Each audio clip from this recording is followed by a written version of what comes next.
Bienvenidas y bienvenidos a su programa, ya lo dijo la Corte, en el cual discutimos, analizamos, comentamos las sentencias más importantes, los fallos emblemáticos del máximo tribunal de la República, la Suprema Corte de Justicia de la Nación.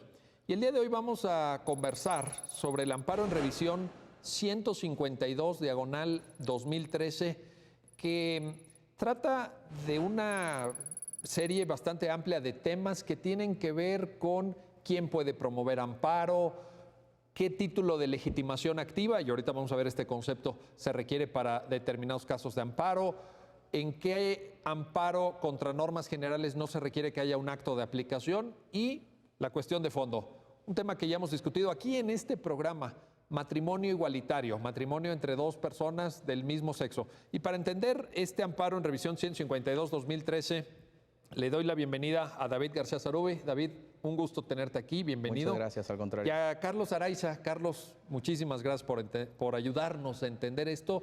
Y si te parece, David, empezamos contigo. ¿Por qué no nos cuentas cuál fue el planteamiento del caso?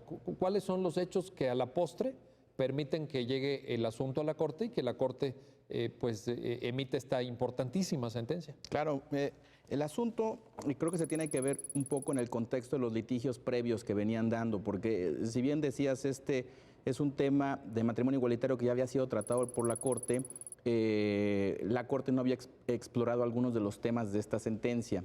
Lo importante es que más o menos 2 años previamente a la resolución de este caso, la Corte había dicho que era inconstitucional excluir a los homosexuales de la institución del matrimonio. Y esta es la premisa con la cual se construye este precedente. La Corte ya venía diciendo del mismo Oaxaca, del mismo artículo 143 del Código Civil del Estado de Oaxaca, que debía interpretarse, y esto es importante porque el primer criterio de la Corte debe tener una interpretación conforme, no debe ser inconstitucional.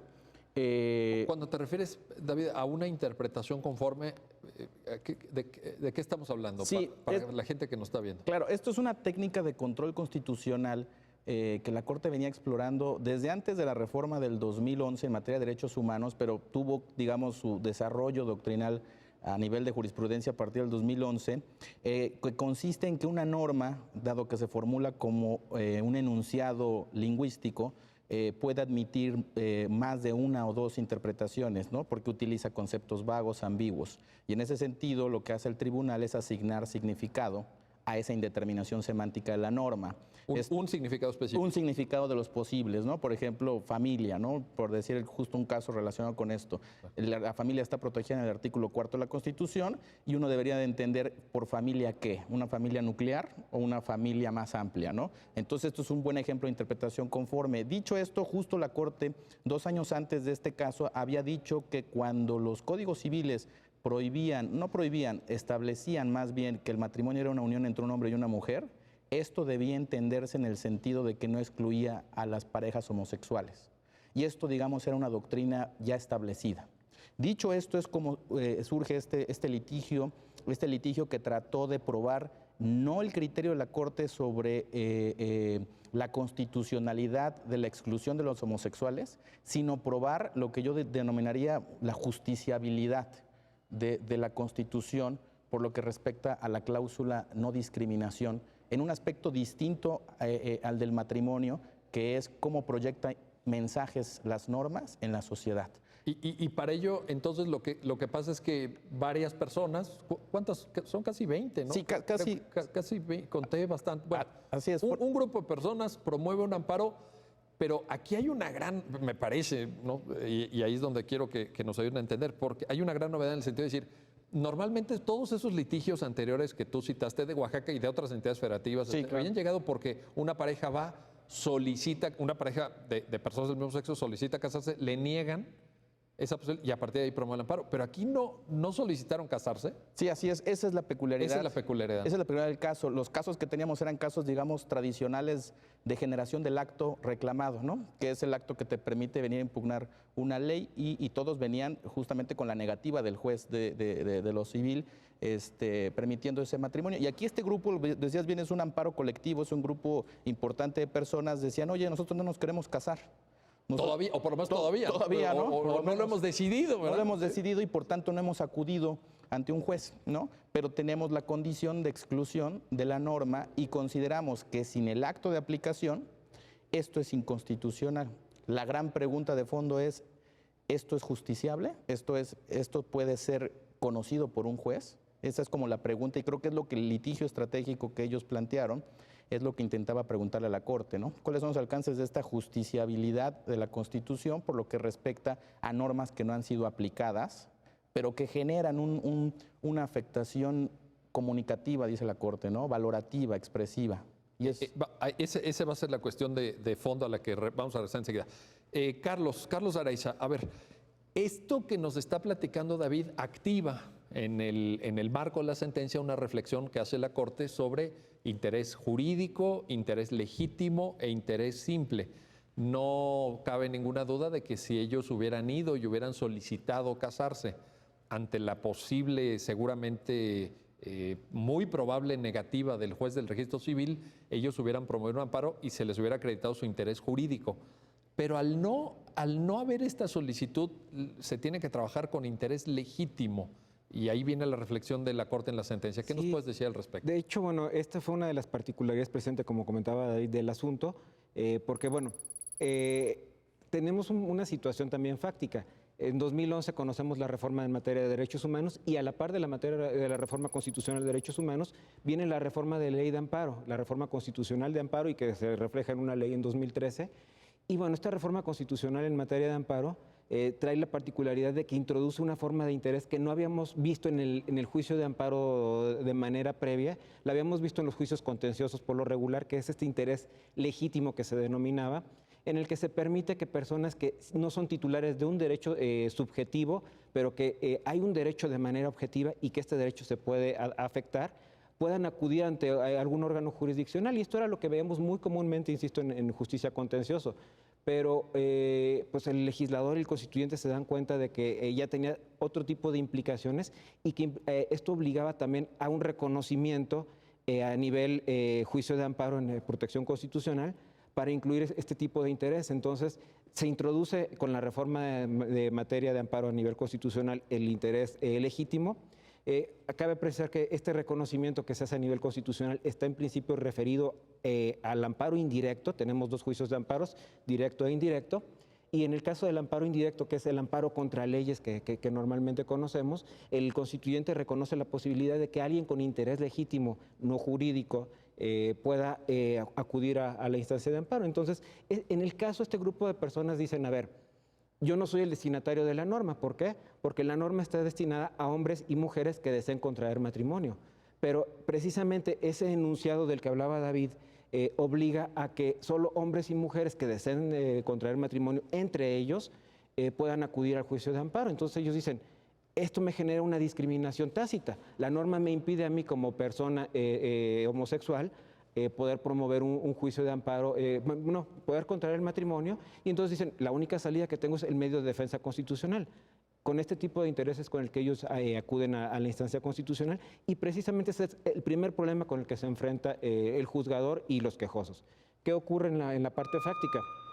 Pues el juez, atendiendo a los criterios tradicionales, no obstante que ya estaba la reforma constitucional en materia de amparo que reconoce el interés legítimo, dice, a ver, no, ustedes no tienen interés jurídico porque no se fue por la cuestión de si había o no un acto de aplicación que hubiera sido la negativa de la autorización para contraer matrimonio, sino que dice, no tienen ustedes un interés jurídico porque no son los destinatarios de la norma. Pues no podían serlo. No podían serlo, no había posibilidad. Y creo que precisamente este es el punto importante con el que empieza esta sentencia que estamos comentando. Ahora, a ver, ahí David, te pido que nos ayudes a entender esto que Carlos nos está planteando. No hay acto de aplicación, pero ellos no reclaman ese acto de aplicación, ¿cierto? Ellos dicen, la norma me está excluyendo, me está discriminando, etcétera. Y aquí viene una reflexión muy amplia que la sentencia hace de manera muy detallada, diría yo, incluso me atrevo a calificar de brillante en lo que yo he leído de sentencias de la Corte, cuando hace la distinción entre normas autoaplicativas y normas heteroaplicativas. ¿Por qué no nos ayudas a entender estos dos conceptos y cómo la Corte los aterriza en el caso concreto, David? Sí, claro, creo que esa es la parte donde la Corte discute técnicamente con sus propios precedentes. Como decía Carlos, lo importante es que es un amparo contra leyes, entonces las leyes pueden estar sujetas a control constitucional. Y esto es importante porque, como en cualquier democracia constitucional, la pregunta de fondo es qué tanto se pueden meter los jueces a evaluar las decisiones de las mayorías. Y esto es importante porque si los jueces no tuvieran un límite para controlar las leyes, pues podrían ponerse, como diría la teoría, como puntos de veto de las decisiones de las mayorías. Ese es un gran debate, ¿eh? Ese es un gran debate. Y la Corte lo discute en la sentencia cuando dice, tú vienes por un reclamo de estigmatización, pero si yo no lo compatibilizo con mi jurisprudencia tradicional, puedo caer en el peligro de colapsar el interés legítimo en el interés simple. Y entonces lo que la Corte dice es, yo no puedo hacer pasar por interés legítimo una disidencia ideológica de una persona con una ley. Si hay una disidencia ideológica de una persona con una ley, son los canales democráticos los habilitados para poder discutir esto. Oye, a ver, David, interés simple. Interés, exacto. ¿Nos puedes explicar ahí? Claro, el interés simple, desde que sale la reforma, los primeros precedentes, sobre todo la primera sala, distinguen entre interés simple en un extremo, que sería el grado de afectación de menor intensidad que puede generar un acto, versus en oposición al interés jurídico, que sería el de mayor intensidad. El interés legítimo estaría en la mitad, es una afectación intermedia. El legítimo sería intermedio, ¿verdad? Sería intermedio. ¿Y por qué esto es importante? Porque, retomando lo que venía diciendo, es que los jueces pueden analizar las leyes cuando esas leyes tienen una afectación jurídicamente relevante en la esfera jurídica de las personas. Esa es, digamos, la legitimación en términos amplios que tiene un juez para poder analizar la constitucionalidad de una ley. Oye, si te pregunto, una persona que estaba a 2,000 kilómetros del otro lado del país y de repente abre su periódico y dice, pero ¿cómo? Acaban de aprobar aquí una ley, no sé qué, allá en el estado de Oaxaca, o donde sea. Esa persona tendría un interés simple, un interés abstracto en la defensa de la legalidad, digamos. Así es, en la Corte en ese sentido dijo, si bien yo estoy dispuesto a ampliar el interés legítimo para poder reconocer un tipo de afectación que no estaba reconocido previamente, como es el de la estigmatización, voy a poner un límite, y este es el del ámbito espacial de validez de la norma. Esto es el ámbito sobre el cual se proyecta el mensaje estigmatizante de la norma, ¿no? Si en este caso sería que el Estado de Oaxaca. El Estado de Oaxaca. Y justo técnicamente la Corte dijo, voy a ver si estas personas están dentro de ese ámbito de proyección de la norma, y en efecto ellos dijeron en la demanda que eran habitantes residentes del Estado de Oaxaca, y esto no fue controvertido por la autoridad en su informe justificado. Se da por bueno. Se da por bueno, entonces la Corte dice, estás dentro del ámbito de proyección, ¿no? Dicho eso, entonces la Corte dice, tengo que dialogar con mi gran jurisprudencia tradicional que me decía que las leyes se dividen entre heteroaplicativas y autoaplicativas. Este es un concepto que se venía, digamos, construyendo desde antes de la reforma del 2011, me atrevería a decir desde antes de la octava época. Hay un precedente de quinta época. Desde la quinta época, donde todavía no se utilizaba propiamente la terminología de ahora, sino que se hablaba de leyes autoejecutables y leyes que requerían un acto de aplicación. Leyes, ¿no?, que tuvieran un principio de ejecución. Un principio de ejecución. Esa famosa sentencia de la quinta época. De la quinta época, y la Corte vino refinando los criterios hasta que en algún momento hizo la doctrina y dijo, hay normas heteroaplicativas y autoaplicativas. Más allá del nombre, esto quiere decir algo muy sencillo. Una ley heteroaplicativa lo es cuando por sí misma no genera una afectación al individuo o a la persona, sino que requiere de un acto de aplicación, ¿no? Típicamente podría yo decir los impuestos por alguna actividad, ¿no? Pagas un impuesto si vendes tu casa, entonces pues hasta que vendas tu casa... En el momento en que vendes la casa... se genera la afectación, ¿no? Entonces una norma heteroaplicativa, es una intuición muy básica. Oye, sale la ley que me pide que pague un impuesto muy alto, tengo razones para preocuparme, pero jurídicamente será relevante en la medida en que venda una casa y tengo una casa para venderla. Estas son las normas heteroaplicativas. Las normas autoaplicativas son aquellas que no requieren este acto de aplicación. Desde el momento en que se publican, estos ya generan consecuencias jurídicas, ¿no? Y aquí es donde la Corte dice, si tú tienes normas autoaplicativas, estas pueden ser impugnadas, pueden ser combatidas en sede de control constitucional desde el momento en que son publicadas. Pero si es una norma heteroaplicativa, tienes que esperarte hasta el acto de aplicación, ¿no? La Corte tampoco es que lo haya inventado, está recogiendo la regulación del juicio de amparo en la parte que regula los plazos, donde dice la ley de amparo, puedes impugnarlo 15 días después de publicado o posterior a su acto de aplicación, y la Corte dice esto se explica porque son heteroaplicativas y autoaplicativas. El tema que dice la Corte es que esta construcción conceptual tuvo como premisa siempre el interés jurídico.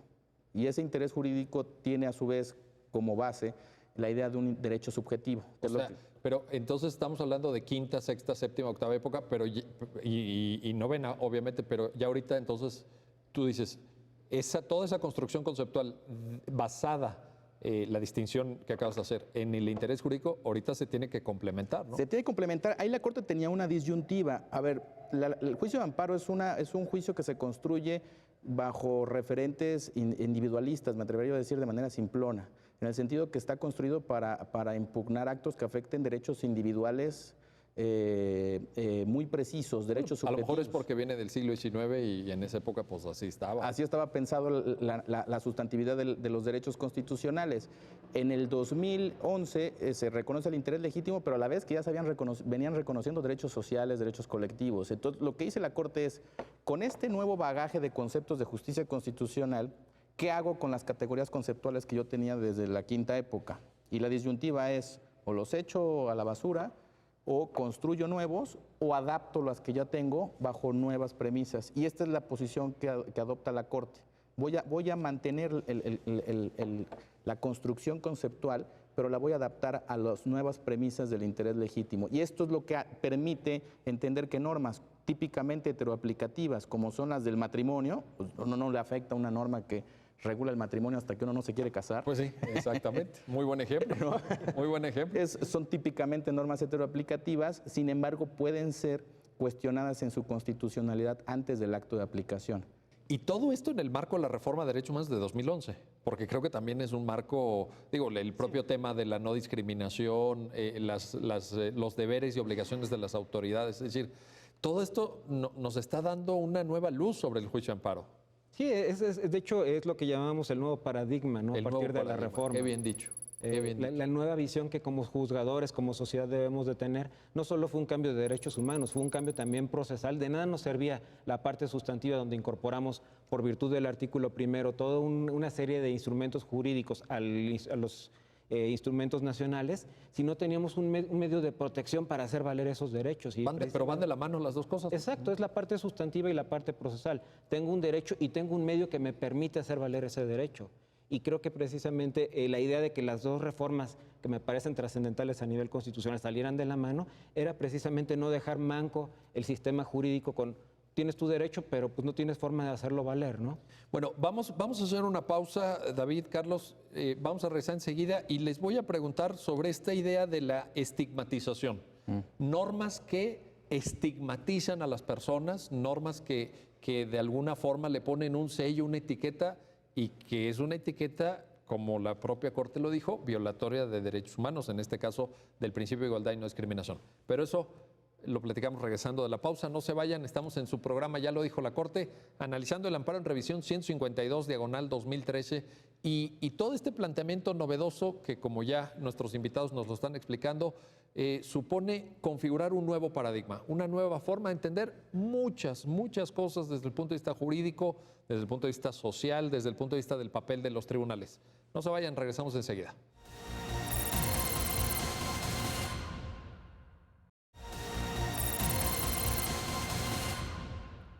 Pues ya estamos de regreso, ya estamos de vuelta en su programa, ya lo dijo la Corte, y estamos platicando del amparo en revisión 152, diagonal 2013, con David García Zarube y Carlos Araiza.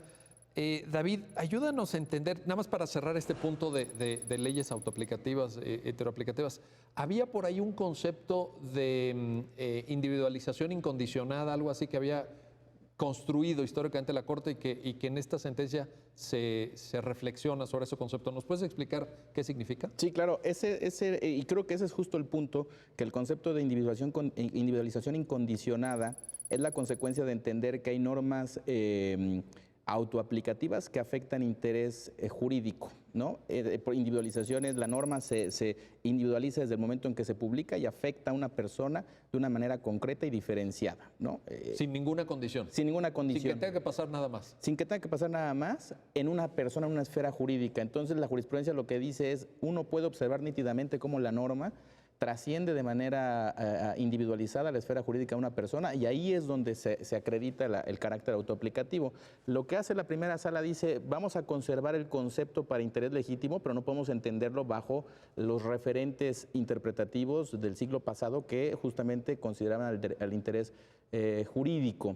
Y en ese sentido se dice que la individualización condicionada se debe entender como la afectación en sentido amplio que puede resentir una persona con el estándar de interés legítimo, pero digamos ya no es el mismo sentido de trascendencia nítida que corta en la esfera jurídica de una persona, sino es una afectación en sentido amplio. Entonces, entendido así, la individualización incondicionada bien puede ser por interés jurídico que se mantiene en la ley de amparo, o ya es en interés legítimo, pero en este segundo caso la Corte dice entendiéndolo como una afectación en sentido amplio, ya no pidiendo esta trascendencia que se pedía previamente. En parte porque el interés legítimo no requiere de la afectación de un derecho subjetivo, que es lo que decía Carlos, ¿no? Basta con que tengas tú reconocido un derecho objetivo en un sentido amplio y que puedas demostrar que si obtienes la sentencia de amparo te va a repercutir en un beneficio. Así es, incluso la Corte dice, antes la individualización incondicionada era una afectación directa de la ley frente a la persona, y ahorita con el interés legítimo es una afectación indirecta. Y entonces esto ya te indica pues que la ley no trasciende a tu esfera jurídica de la misma manera, y esto es un cambio importante para ampliar. Por eso dice la Corte, con este concepto, digamos, el cajoncito de las leyes autoaplicativas se amplía exponencialmente en relación a las heteroaplicativas, ¿no? Hay por ahí un concepto también interesante y me pareció muy novedoso cuando la sentencia habla de la irradiación colateral, ¿no? Colateral, sí.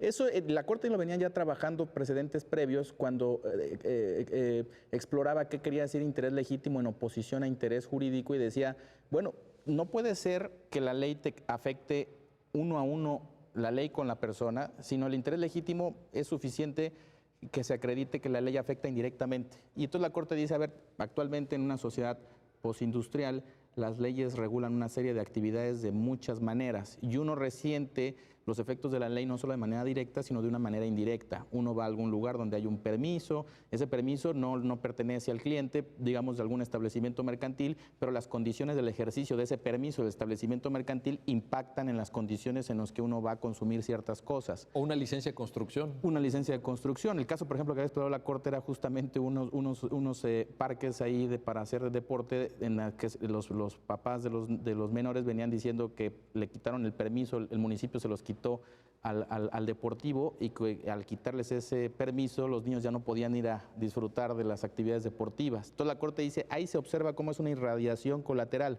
¿no? De manera un poco metafórica, pero la idea no es una condición trascendente, individualizada, pero sí es una afectación jurídicamente relevante de manera indirecta. Y con estos elementos la Corte dice, voy a mantener el concepto de individualización incondicionada.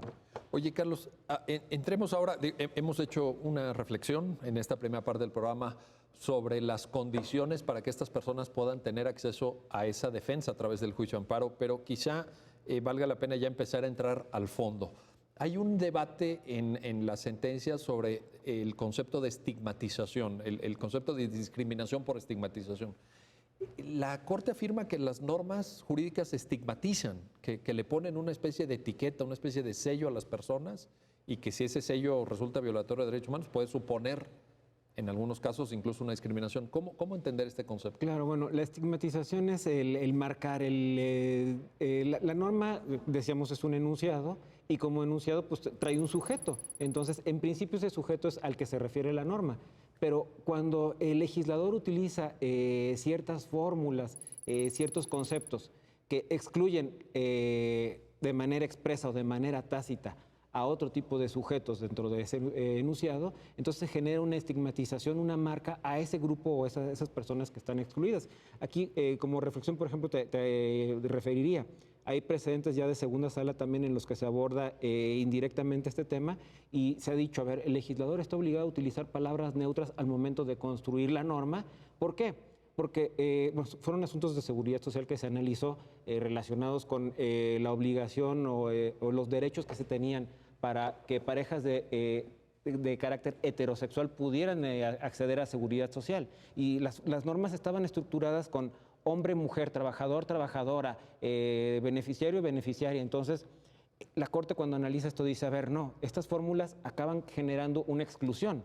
Si, por ejemplo, la norma habla de hombre-mujer, como era el caso de la norma de Oaxaca, pues entonces, al referirse al matrimonio, esto impedía de manera tácita que una pareja de hombre-hombre o una pareja de mujer-mujer pudieran acceder a la figura del matrimonio. Entonces, la estigmatización no tiene que ser expresa. puede ser de las dos maneras. Una exclusión tácita entraría en... Que aquí era tácita, ese es el caso que se analiza y es donde dicen, bueno, precisamente esta situación genera una afectación a todo aquel que no se encuentra dentro de este supuesto, pero puede ser también una afectación, una referencia de manera expresa en donde diga las personas de estas características o este tipo de personas de manera expresa tendrán o no tendrán este derecho. Y bueno, creo que en ese tipo de situaciones todavía es mucho más clara la afectación que se puede generar directamente. Aquí creo que también uno de los temas que vale mucho la pena incorporar es precisamente cómo se ve la evolución del juicio de amparo. El juicio de amparo tenía un principio que habíamos, con el que seguramente todos estudiamos, reconocido, que era el de agravio personal y directo. Claro. Y exacto. con este criterio, pues damos un paso más y decimos, no, ya agravio personal y directo no, porque eso era entendible en el contexto de interés jurídico. Pero al incorporarse el interés legítimo dentro de la normativa de amparo, el agravio personal y directo ya no es un principio tal cual. El proyecto propiamente de la sentencia dice, puede darse un agravio personal e indirecto. E indirecto. Esa es una cosa novedosa. Así es. Es bastante novedoso. Oye, David, vamos a entrar en esta lógica que Carlos nos platicaba un poquito al fondo. El artículo 143 entonces del Código Civil de Oaxaca, al establecer esta definición de matrimonio, hombre y mujer con fines procreativos también, porque hay una determinación legislativa de los fines del matrimonio, hace una exclusión tácita, por ejemplo, de parejas homosexuales y también de parejas heterosexuales que se casen no con fines reproductivos. Sí. Ahí hay una discusión sobre inclusión, infrainclusión, etcétera. Pero me gustaría preguntarte sobre la metodología del control de constitucionalidad. Es decir, toda esta construcción que hace la sentencia, basada en otros precedentes, naturalmente, de categoría sospechosa, escrutinio estricto. ¿Por qué no nos compartes claro. ahí un comentario? Sí, esa es la parte de la sentencia que ya entra al fondo y retoma el concepto que decía Carlos de estigmatización. Y la estigmatización supone, digamos, de construir las normas en dos partes, dice la Corte. Las normas típicamente tienen una parte dispositiva, que yo creo que es lo que todos estudiamos en la universidad. Si hay una hipótesis, a esta se le atribuyen ciertas consecuencias y es la parte dispositiva de una norma. Pero las normas, dice la Corte, también tienen una parte valorativa. Y esta parte valorativa, propiamente hablando, no es un mecanismo de aplicación de consecuencias normativas, sino que esa parte valorativa es el juicio de valor sobre el cual se sustenta la parte dispositiva, ¿no? Oye, ¿juicio de valor o de disvalor? Yo diría. O de disvalor. Porque al excluir, al segregar, al discriminar, también estás infravalorando, ¿no? Estás infravalorando y eso es lo que dice la Corte, que es lo que va a someter al escrutinio constitucional y es donde es relevante el tema metodológico. La Corte dice, a ver, si yo dije que no se necesitaba acto de aplicación, en congruencia no puedo analizar la parte dispositiva porque esa es propiamente heteroaplicativa. Entonces mi metodología va a ser aislar la parte de la norma que puedo someter a un escrutinio constitucional y esa es la parte valorativa, que es, como decías tú, un juicio de disvalor, un juicio de reproche, ¿no? En este caso. En este caso, porque las parejas homosexuales o heterosexuales que no quieren procrear son excluidos, pero son excluidos, digamos, no de manera neutra, son excluidos porque las mayorías democráticas en el estado de Oaxaca determinaron que no es algo deseable socialmente. Es más, es curioso que esa norma, y lo dice la Corte en parte de su sentencia, en la parte final del precepto decía que el estado de Oaxaca promoverá la celebración de los matrimonios respecto de las parejas que viven en concubinato. ¿Y qué mensaje estás enviando ahí entonces? Exactamente, si uno ve esa parte de la norma y uno nada más lo ve con los lentes de la parte dispositiva, uno diría es una norma programática, es una norma que le aconseja al gobierno orientar a las personas para que se casen, y la Corte dice no, es un mensaje, y ese mensaje no sería jurídicamente relevante si no es que utilizara por detrás una categoría sospechosa, que esa es justamente tu pregunta. La Corte dice, a ver, las normas tienen parte valorativa y eso está muy bien, pero si hay un artículo primero o quinto párrafo de la Constitución que establece ciertas categorías que la doctrina internacional y la doctrina nacional ha incorporado también como categorías sospechosas, ¿qué son categorías sospechosas?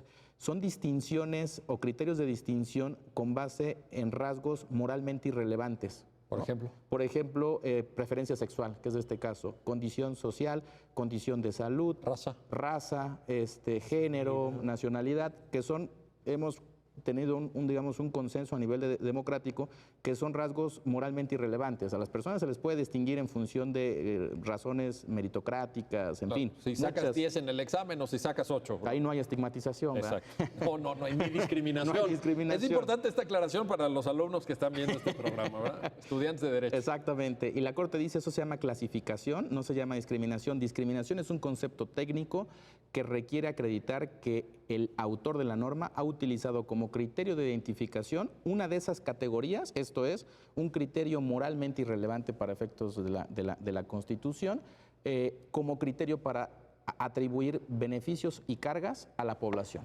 Y entonces ahí es donde la Corte dice, voy a extraer esto. Y entonces aquí la Corte es muy clara en decir, no es oposición ideológica, es estigmatización, sí y solo sí. Se llega a acreditar que la norma utiliza ese criterio o esa categoría sospechosa como elemento de distribución de cargas y beneficios.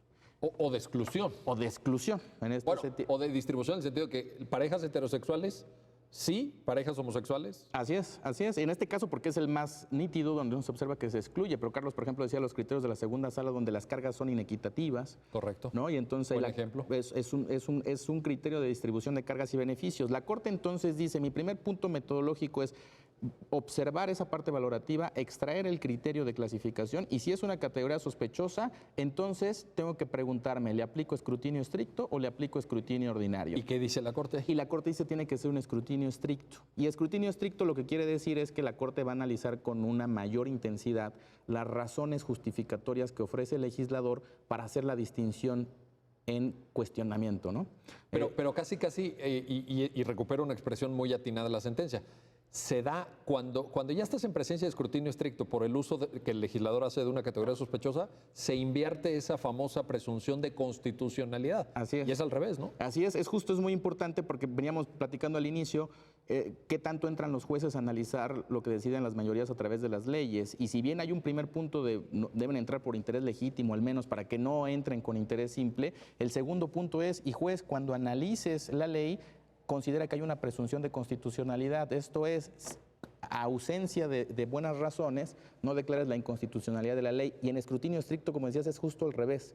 Yo presupongo que la ley es inconstitucional por utilizar una de las categorías que son sospechosas. Si un legislador usa preferencia sexual para distinguir a una persona de otra, ahí de entrada, foco rojo, digamos. Foco rojo. O amarillo, no sé, foco rojo, amarillo, ¿cómo le diríamos, no? Sí, un amarillo llegado a rojo. Sí. Un amarillo cargado a rojo, ¿no? Un anaranjado más o menos. Anaranjado intenso. En principio no sería incorrecto hacer este tipo de distinciones, pero para que esto pueda llegar a ese resultado es justifíquemelo de una manera excepcional que de verdad me evidencie. El listón se pone muy alto, ¿no, Carlos? Sí, y hemos dicho también que necesita en este tipo de casos de categorías sospechosas motivación reforzada. No basta que me des una motivación ordinaria en donde me digas que lo hiciste así por esta situación. A ver, déjame entender esto entonces. El legislador puede utilizar una categoría sospechosa. No hay una prohibición total y absoluta. Así es. Pero lo tiene que justificar. Así es. Tiene una carga adicional cuando el legislador utiliza esta herramienta. Oye, Carlos, ¿y una carga qué tan fuerte? Pues es complicada, la verdad. Hay asuntos en los que logra librarla.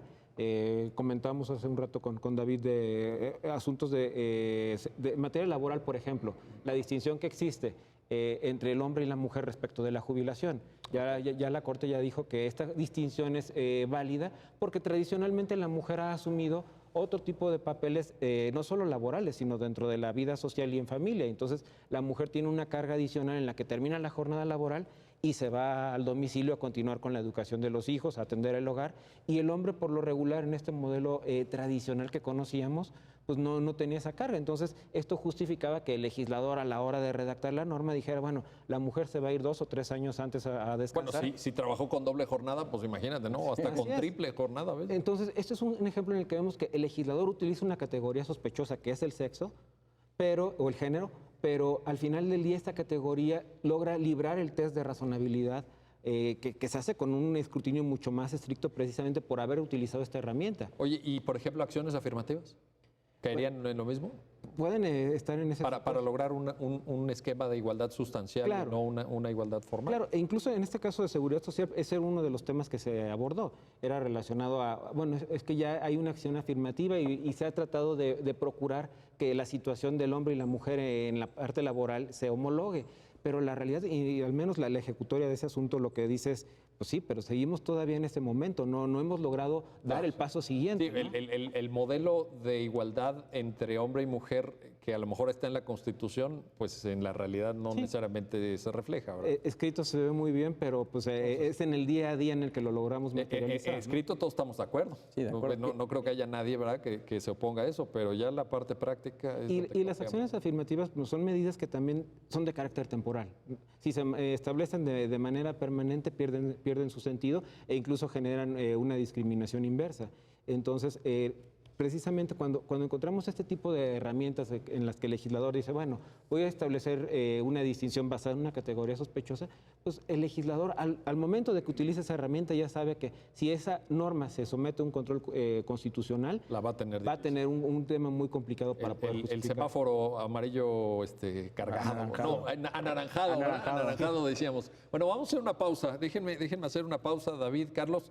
Y regresando, les quiero preguntar sobre algo extraordinariamente llamativo en la sentencia, que es un caso de Sonora.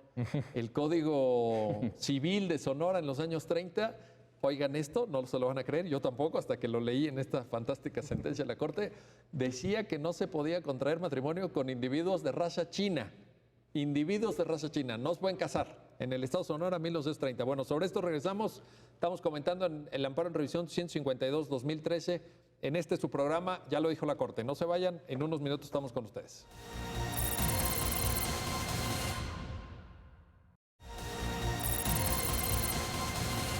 Estamos de regreso, estamos ya de vuelta en su programa, ya lo dijo la Corte, y estamos platicando con David García, estamos platicando con Carlos Araiza también. A ver, David, este caso Sonora, está citado en la sentencia, yo la verdad no lo conocía, pero me pareció aberrante, digo, hay que entenderlo en su contexto, ha pasado mucho tiempo, el México de los años 30 no es el México del siglo XXI, pero ¿qué pasó allí? A ver, cuéntanos. Sí, es un caso muy curioso que se mete en la sentencia justo para dar un punto de contraste con lo que a dónde ha llegado la cláusula antidiscriminación en México. Es un caso de los años 30 donde Sonora, tratando de abatir un problema de migración de personas de origen chino, decide legislar en el Código Civil y decir que hay una prohibición de acceso al matrimonio para aquellas personas de raza china, ¿no? Lo curioso es que era digamos, las mujeres de Sonora no podían casarse con los hombres de raza china. La prohibición no era al revés, ¿no? Entonces, esto es muy curioso. Entonces, este es un caso de una persona que ni siquiera había nacido en China, sino que era segunda generación en México. Pero ¿Ya era nacido en México? Ya era nacido en México y él se trata de casar con una persona de Sonora, una mujer de Sonora, y entonces el juez del registro civil le niega, con base en este artículo del Código de Sonora, diciéndole, mira, tú tienes una prohibición, eres una persona de raza china que yo veo a simple vista, y entonces, por tanto, estás en la prohibición, ¿no? El asunto se va en amparo, llega hasta la Corte, y esta persona lo que dice es, bueno, me protege el principio de igualdad, y entonces yo creo que esto me discrimina en relación al resto de las personas de raza distinta. La Corte, curiosamente, niega el amparo y dice que no había un problema desde la perspectiva del principio de igualdad. Y decías muy bien, hay que entenderlo en el contexto, y más que el contexto cultural, que es importante, el contexto de herramientas de control constitucional. Creo que ahí lo que ha hecho la Corte desde ese caso hasta el momento es ampliar su concepción del principio de igualdad. En esa época, el principio de igualdad que teníamos era formal, de igualdad ante la ley. Por eso es que la Corte en su sentencia dice, mientras se den condiciones equitativas de aplicación de la norma, esto es, todo aquel que actualice el supuesto merezca la consecuencia. O sea, no es discriminatoria si se prohíbe para todos los chinos. Para todos los chinos. Sería discriminatorio si alguien de raza china se le permitiera casarse con una mujer de Sonora. No, sí. Eso sí, pero porque era la concepción del principio de igualdad ante la ley. Lo que pasó después de la Segunda Guerra Mundial es que la Corte empieza a explorar lo que es el principio de igualdad material, la igualdad en la ley. Y vienen los primeros precedentes en octava y sobre todo novena época, donde la Corte dice no solamente tenemos un derecho a la igualdad ante la ley, sino que el legislador respete los tratamientos que hace desde una perspectiva de igualdad.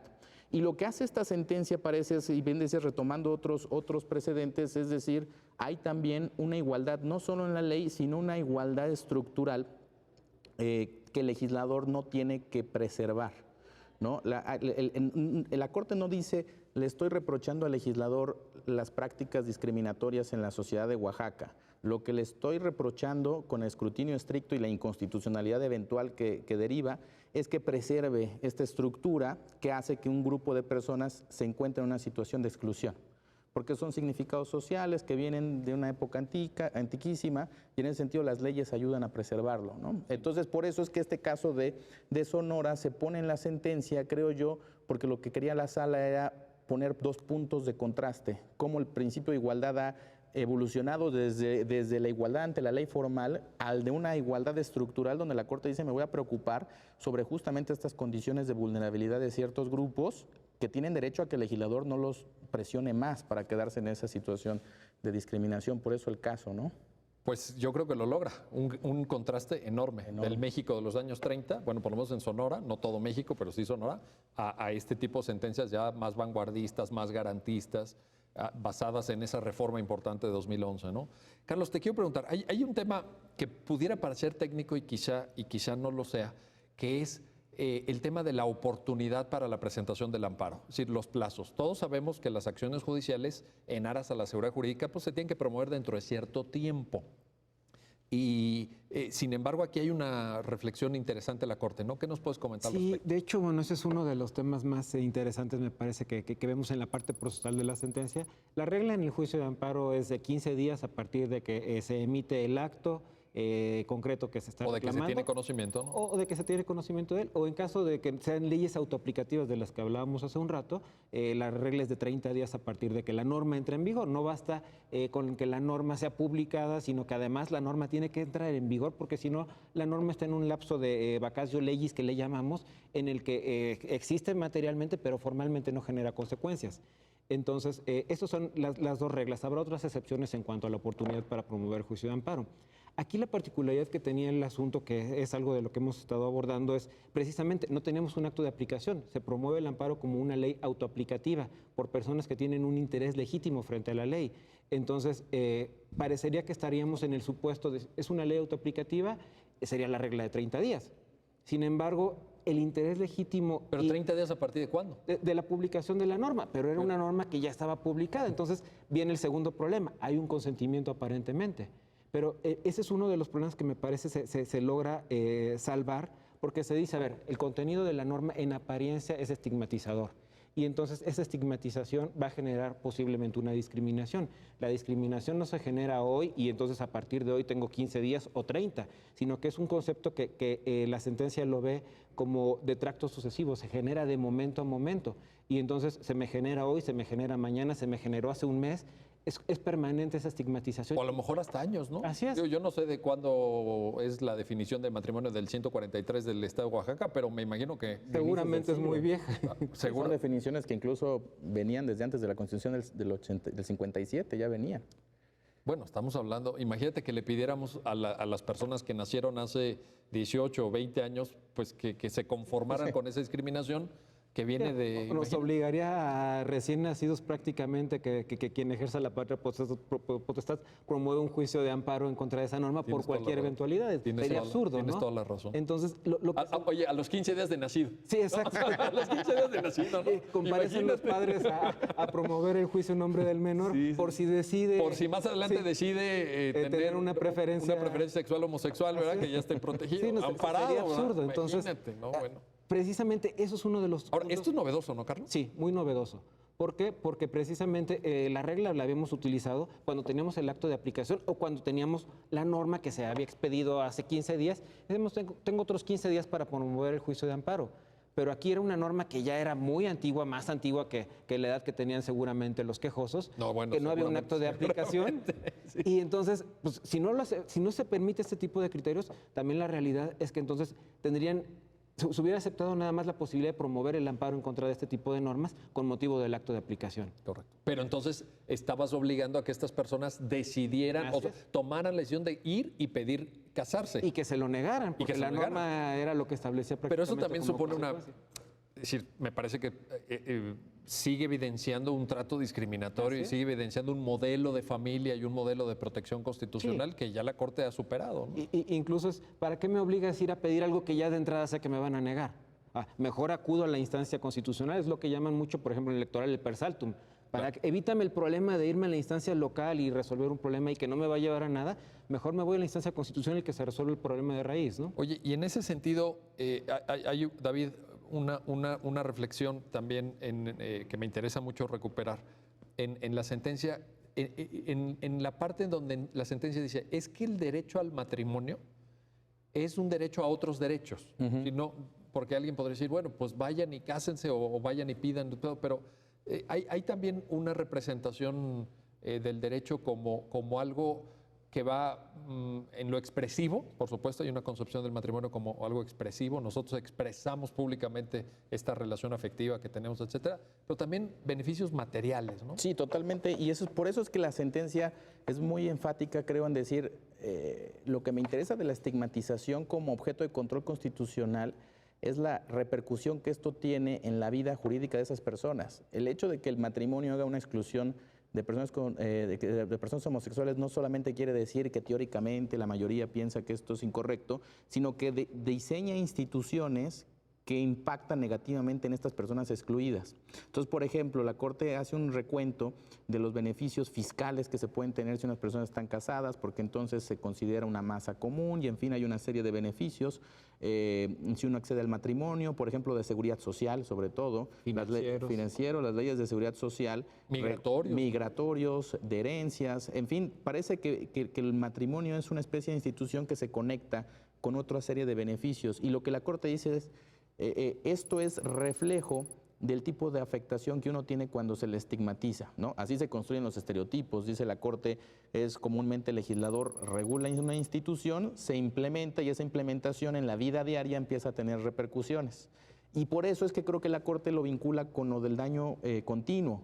Es donde se demuestra, cada vez que esa norma se está aplicando, continuamente las personas son recordadas que son de una ciudadanía de segunda. Es lo que dice la Corte, por eso dice que es continuo. La Corte incluso es un poco precisa en decir, la estigmatización es algo, digamos, tan objetivo y palpable y reprochable constitucionalmente, que este es, digamos, de tracto sucesivo y son de las pocas veces en que voy a reconocer este tipo de daños. Incluso recuerdo otro caso que se resuelve después de donde la Corte dijo, como en aquel caso, aquí también creo que hay una afectación continua, que es el de las leyes penales que penalizan la búsqueda de información y afecta libertad de expresión, dice la Corte. Las normas penales también son típicamente heteroaplicativas porque hasta que uno no comete el ilícito, claro, uno no tiene la aplicación de la norma. Y sin embargo la Corte dijo que hay normas penales que cuando penalizan el discurso, estas generan una afectación autoaplicativa y estas tampoco se sujetan a las reglas típicas. Pero la Corte menciona a este precedente del 152 en aquel otro precedente y dice, estos son los dos casos excepcionales que hasta ahorita, puede ser que haya otros después, pero hasta ahorita he encontrado que tienen una entidad tal para las precondiciones de la democracia que la justiciabilidad va a ser mucho más amplia, ¿no? En este sentido. Está abriendo camino, pues. Ya está abriendo camino, efectivamente. Oye, Carlos, a ver, si el legislador de Oaxaca dijera de pronto, bueno, yo no estoy de acuerdo con que se casen las parejas homosexuales, pero voy a crear una figura que no le vamos a llamar matrimonio, vamos a ver cómo le llamamos, pero le vamos a dar los mismos derechos. ¿La sentencia ahí qué estaría considerando? Sí, pues estamos en un supuesto ¿Se vale o no se análogo vale? En el que precisamente el dar una figura que parece como consuelo genera también discriminación. Como consuelo, está bien elegida la palabra. Está bien, tienes toda la razón, sí, claro. Acaba siendo una burla porque lo que hace acaba siendo una burla, fíjate. De esta categoría sospechosa dice, pues mira, para ti no tengo esto, para ti no tengo la medalla de oro, pero para ti tengo una I de cobre que se ve igual de bonita y la verdad...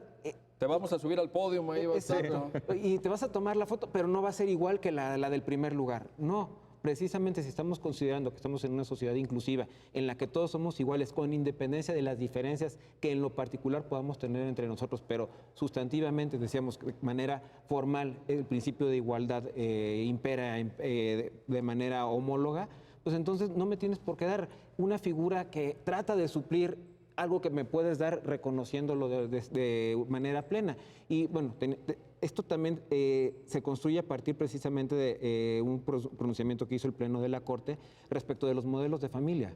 La Corte ya había previamente analizado que el artículo 4 constitucional reconoce el modelo de familia de manera más amplia, en el que yo puedo estar casado con una mujer, con un hombre, tener hijos, no tenerlos, estar viviendo con mi abuelo, con mi padre, y ese es el modelo de familia que se reconoce constitucionalmente. El modelo de familia, Carlos, si no entiendo mal, es un modelo que tiene que mirar la realidad social. Así no es un modelo ideal de papá, mamá, hijos, sino, o la familia nuclear. Así es. Trata precisamente este criterio que estableció el Pleno de reconocer todas las posibilidades que se pueden dar dentro de una familia, las variantes. No decir, no, tienen que ser padre, madre e hijos. No, eso es un modelo impuesto que trató de permear en algún momento, de regir, pero que no quiere decir que necesariamente es el que constitucionalmente se reconoce. Y entonces, a partir de esto se dice, pues bueno, si estás estableciendo un reconocimiento, una familia de manera amplia, y la familia precisamente es uno de los elementos que está relacionado para la construcción social, entonces el matrimonio consiste o es un elemento fundamental para la construcción de la familia. Y entonces no me vengas con que el matrimonio está condicionado a que tienen que ser personas de sexo diferente. Esto permite más bien lo contrario, que el modelo de familia amplio permita también modelos de familia en el que sean homosexuales. Entonces, creo que precisamente... O en el que la preferencia sexual no se toma en cuenta, exacto, sencillamente, ¿no? Justo, yo creo que sería incluso lo más correcto, es decir, somos personas. A partir de que somos personas, me interesa poco la condición o la preferencia sexual que tengas. Lo que interesa es que, tradicionalmente incluso hemos dicho, el matrimonio es un contrato. ¿Por qué para un contrato de arrendamiento no me pones una calidad específica de género, de sexo? Solo Porque pueden no es alquilar la necesario. casa a las mujeres, ¿no? Sí, sería absurdo. Sería absurdo. Si vemos el matrimonio como un contrato que al final del día es lo que en realidad subyace, pues es limitativo el decir tiene que ser un hombre y una mujer. No, puede ser dos personas, basta que tengan capacidad jurídica en realidad. Sí, no, esa parte sí. Oye, David, no quiero que se termine el programa, ya estamos casi llegando al final, sin preguntarte esto, los efectos de la sentencia. Okay, ya Carlos nos está dando una pista, el amparo se otorga, y se otorga por estas razones que hemos discutido, pero ¿cómo se construye la parte de los efectos? Sí, esa parte fue muy interesante, es muy interesante en la sentencia porque trata de dar cabida a lo que al inicio de la sentencia se había dicho. El interés legítimo es una afectación objetiva, real, actual, identificable, que es jurídicamente relevante y que genera que en caso que se otorgue el amparo, la persona afectada va a poder obtener un beneficio. ¿Esto qué quiere decir? Que si analizado el fondo uno observa que la inconstitucionalidad de la norma no va a redundar en un beneficio jurídico, entonces nunca se debió haber admitido ese juicio de amparo, o sea, era correcto el sobreseimiento. Entonces, en esta parte había que buscar un beneficio jurídicamente palpable, igualmente objetivo, igualmente real, actual. Lo que dice la Corte es, sin embargo, al no existir un acto de aplicación, no hay ningún acto que yo pueda revocar o dejar sin efectos. Lo que tengo es la ley.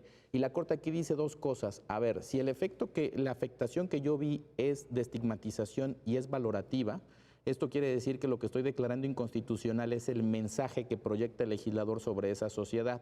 La inconstitucionalidad va a tener los siguientes efectos. Uno, una reivindicación hacia el quejoso en el sentido de que se reconozca que hay una afectación a su discriminación y la Corte dice esto en sí mismo es reparador, una primera parte, pero otra también que voy a impedir que ese mensaje se proyecte en tu contra.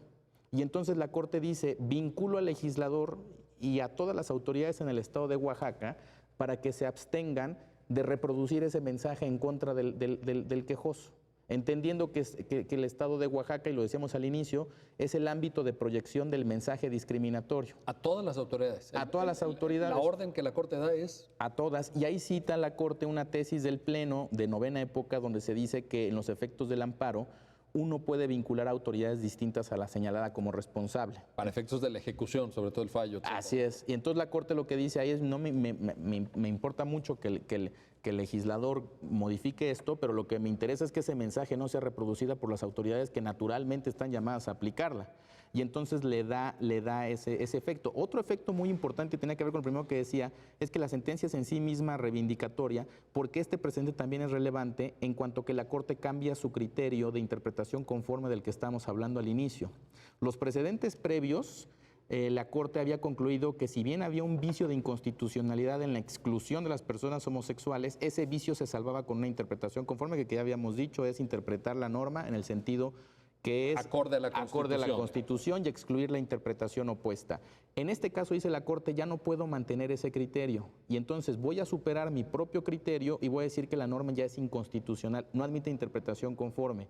Pero esta era una obligación, una conclusión obligada si es que la Corte estaba diciendo que lo que es inconstitucional es el mensaje, porque la interpretación conforme lo que hacía era preservar el mensaje. Sí, te decías, y se salva, digamos, la interpretación conforme salvaba la norma. Salvaba. Y aquí lo que dicen es, exclúyanme la parte que son dos porciones normativas. Son dos porciones normativas y esto no hace contradictorio a la doctrina de la Corte. Lo que la Corte había analizado en los precedentes anteriores es la parte dispositiva. Esta parte de la norma que tiene una hipótesis y una consecuencia. ¿Para qué vienen los quejosos cuando sí se quieren casar y reciben una negativa? Pues vienen porque se quieren casar. Entonces el efecto del amparo es para que se les permita la inaplicación de la norma en un acto concreto y para el futuro. Si aquí lo que vienen pidiendo los quejosos es que no se les estigmatice, entonces la Corte dice, entonces aquí estoy analizando la parte valorativa, pero esto me lleva a declarar la inconstitucionalidad también de ese vehículo del mensaje del legislador, y entonces ese es otro elemento de los efectos de la sentencia.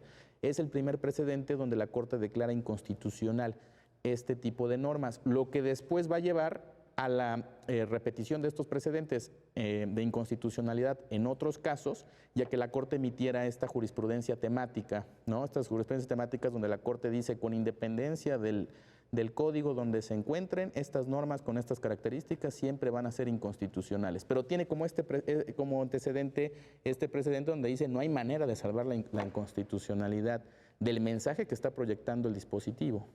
Bueno, pues ya lo ven, David García Zarubi, muchas gracias, Carlos Araiza, muchas gracias por ayudarnos a entender esto, que yo creo que lo que nos están contando es que hay un precedente de enorme importancia, muy novedoso, que replantea una serie de cosas, interés legítimo, efectos estigmatizantes de las normas, criterios valorativos. En fin, nos abre una serie de perspectivas, por eso me atrevo a recomendarles que lean, que busquen esta sentencia, una sentencia que abre brecha, que genera reflexiones y que también nos obliga a quienes estamos en el mundo jurídico a pensar distinto los derechos, a pensar distinto el juicio de amparo, a pensar distinto incluso el papel de los tribunales. Y bueno, pues este es un gran desafío y un reto permanente. Gracias por su atención y nos vemos pronto para otro episodio de su programa, Ya lo dijo la Corte.